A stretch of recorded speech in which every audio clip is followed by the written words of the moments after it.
A dok su nam prodavali priču da su bocke bezbedne, da se vaksujemo i da moramo da smatramo da smo oni koji ugrožavaju druge ukoliko se ne vaksujemo, sada ti isti rekli su da su vaksovi bili loši jer su počeli masovno fudbaleri da umiru i nemaju odgovor i niko ne uzima krivicu za ovo sve šta se dešava mladim ljudima. Dobrodošli u novi videoklip. Ukoliko već niste, ne zaboravite da se pretplatite na kanal, a mi sad idemo u videoklip.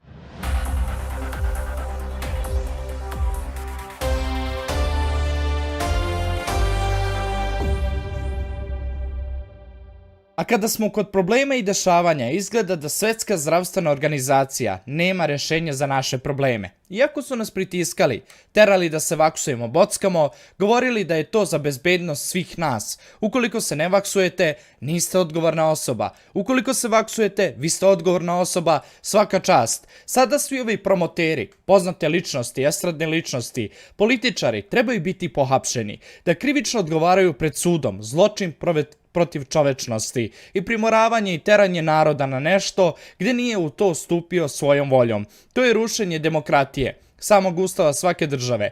Međutim, naravno, niko neće odgovarati, jer su se oni dobro ogradili. Masovno su počeli ljudi da umiru, upravo od vaksova koje su dobili za zaštitu od pandemije koja se desila 2019. na 2020. godinu. Pa je 2 godine nas mučila, zatvarala, nosili smo maskice, radili su sve i svašta od nas. Ne vaksuješ se, nemaš posao, nemaš pravo da radiš, nemaš pravo da živiš i da dišeš. I sada kada se završilo to sve, kada su uvidjeli da su napravili katastrofalne stvari i kada masovno ljudi umiru od upale srčanog mišića, kada ljudi umiru mladi preko noći kao ovaj što je golman reprezentacije Crne Gore, preko noći dečko preminuo, ne govori se o tome da je bio vaksovan i da su te vaksovi izazvali ozbiljne posljedice čovečanstvu. Koliko su izazvale ozbiljne posljedice čovečanstvu, govori vam i to da je neplodnost skočila za 40%. Također vam govori i to da je 50% skočio srčani sistem ili ti da je skočila, srčani problemi da su tu prisutni,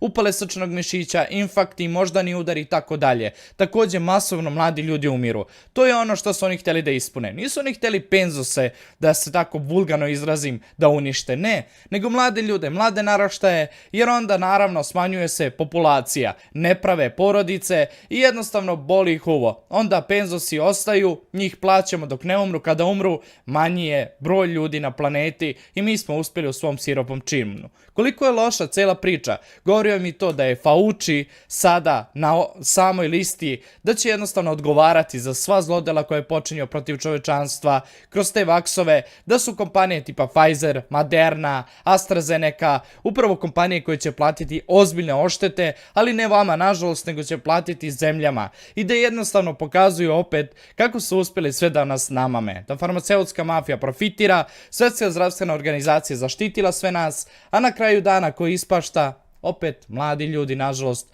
koji su pristali da igraju sa njima njihovu igru i koji su bili nabeđeni ili primorani od strane ili direktora firmi ili promocije nekih estradnih ličnosti i svega ostaloga. Gde su sad ovi fact-checkeri koji proveravaju svake članke na YouTube-u i svakde da kažu ljudima kako su ih i oni zajebali i kako su oni finansirani od Soroša, Rockefellera, ovih svetskih zdravstvenih organizacija i svih ostalih sranja koji uništavaju ovo čovečanstvo. Gde su sad svi ti isti da napišu kako su oni krivi i da sami se prijave da odu iza brave, jer su sankcionisali, branili ljude koji su pričali istinu da su vaksovi uništenje čovečanstva. Teorije zavere. Sada teorije zavere kucaju vama na vrata i tražimo vašu odgovornost. Kao što ste vi tražili našu i tražili ste da odgovaramo za svaku izrečenu reč, sada tražimo da vi odgovarate. Da li ste spremni za ono šta ćemo mi vama da radimo u budućnosti? Hvala svima još jednom koji ste pogledali moj videoklip. Pišite molim vaše mišljenje, šta mislite o ovome svemu, šta se dešava,